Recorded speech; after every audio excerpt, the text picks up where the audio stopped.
आज इस women's day पे मैं हर एक औरत का मनोहर बढ़ाना चाहूँगी और कहना चाहूँगी, women you are beautiful in each and every form of yours.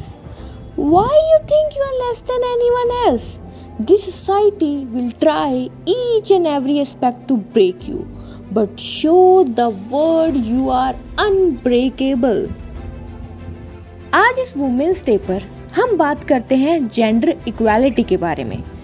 आजकल हम बहुत सुनते हैं gender equality, equal rights for main and women, feminism की बातें होती हैं, स्पेशली इन ग्लैमरस इंडस्ट्री. तो इसका एक्चुअल कोर मीनिंग क्या है ये जानना बहुत ज़रूरी है. इसका ये मतलब नहीं है कि हम औरत को बेसहारा, कमज़ोर समझें या फिर उनको कोई ऐसा हक दें कि वो मर्द से ऊपर दिखे. इसका हालांकि मतलब यह है कि औरतों को भी उतना सम्मान और इज्जत दी जाए जितना हमारी सोसाइटी मर्दों को देती है, मेल्स को देती है. जो औरत सारा दिन घर का काम करती है, जिसकी संडे की भी छुट्टी नहीं होती है, उस काम को भी हम उतनी ही इज्जत और सम्मान दें जितना हम दूसरों के कामों को देते हैं. जेंडर इक्वालिटी का मतलब ही ये है. और हमारी सोसाइटी में ऐसे भी कई लोग हैं जो समझते हैं औरत क्या करेगी, जिन्हें लगता है कि औरतें तो कमज़ोर हैं. ऐसा कुछ नहीं है, बल्कि वो सबसे ज़्यादा पावरफुल हैं.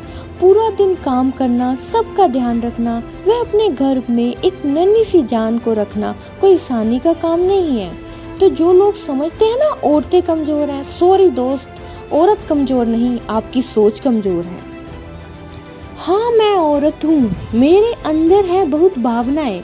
इसका अर्थ ये नहीं मेरी भावनाओं का गलत फ़ायदा उठाया जाए. मैं कमज़ोर नहीं, मैं नारी हूँ और एक एक पर भारी हूँ.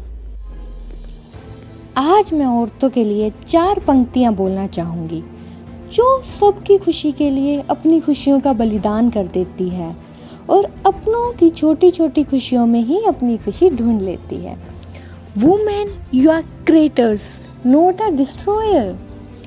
You're fire who can burn this patriarchal society into ashes. Your eyes who just melted by emotions. Your water which is essential for everybody. Your earth who nurture and transform. Your wind who can blow others with their opinion. So just be yourself, stand up for yourself. It's time to rise and shine and show the world you are no less than anyone else. अब वक्त आ चुका है कि हमारी सोच बदले और society upgrade हो और औरत और मर्द को समान अधिकार दिया जाए. और इसकी शुरुआत क्यों ना हम अपने घरों से ही करें. अगर घर में डिसीजंस लिए जा रहे हैं तो क्यों ना औरत और मर्द दोनों की ही राय ली जाए, उन दोनों को समान अधिकार दिया जाए. It's time for new and better world. Yes, जय हिंद.